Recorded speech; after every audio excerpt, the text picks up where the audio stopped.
శ్రీమాత్రే నమః. బుధవారం రోజు ఈ 5 రకాల పనులు చేస్తే చాలు ధనవంతులవ్వడం ఎవ్వరూ ఆపలేరు.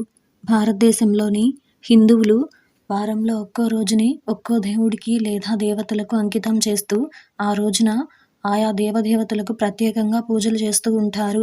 ఈ క్రమంలోనే బుధవారం రోజున గణపతిని ప్రత్యేకంగా భక్తి శ్రద్ధలతో పూజిస్తూ ఉంటారు. బుధవారం రోజు గణపతికి అంకితం చేయబడింది. ఎటువంటి శుభకార్యం మొదలుపెట్టినా ముందుగా గణపతిని పూజించి ఆ తర్వాత పనులను మొదలు పెడుతూ ఉంటారు. అటువంటి విఘ్నేశ్వరుడికి ప్రీతికరమైన బుధవారం రోజున ఎలాంటి పనులు చేయాలో ఇప్పుడు ఈరోజు ఈ వీడియోలో చూసి వివరంగా తెలుసుకుందాం. అంతకంటే ముందు ఈ వీడియో కనుక మీకు నచ్చినట్టయితే లైక్ చేయండి, షేర్ చేయండి. అలాగే మరెన్నో ఆధ్యాత్మిక విషయాల కోసం మన ఛానల్ని సబ్స్క్రైబ్ చేసుకోండి.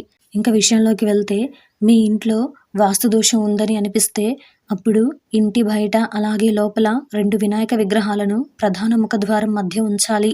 అయితే ఈ 2 వినాయక విగ్రహాల వెనక భాగం కలిసే విధంగా వాటిని అమర్చాలి. ఇలా చేయడం వల్ల ఇంట్లో ఏవైనా వాస్తు దోషాలుంటే తొలగిపోతాయి. అలాగే అప్పులు చేసి చాలా కాలం నుంచి తిరిగి చెల్లించలేక ఇబ్బందులు పడుతున్న వారు బుధవారం రోజున 1.5 పావు మొత్తం పెసలను ఉడకబెట్టి అందులో కాస్త నెయ్యి అలాగే పంచదార కలిపి ఆవుకు తినిపించాలి. 5 నుంచి 7 బుధవారాలు క్రమం తప్పకుండా ఈ పరిహారం పాటించడం వల్ల రుణ విముక్తి పొందవచ్చు. అలాగే ఏదైనా శుభకార్యం చేయబోతున్నప్పుడు బుధవారం రోజు ఇంటి నుంచి బయలుదేరే ముందుగా ఆమె నుదుటిపై వెర్మిలియన్ తిలకం ధరించాలి. అలాగే ఆకుపచ్చ రంగు దుస్తులు ధరించాలి.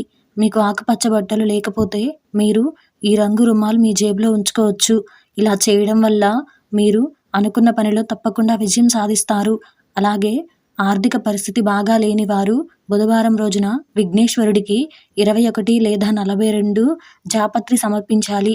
ఈ విధంగా చేయడం వల్ల ఆర్థిక సమస్యలు తొలగిపోతాయి.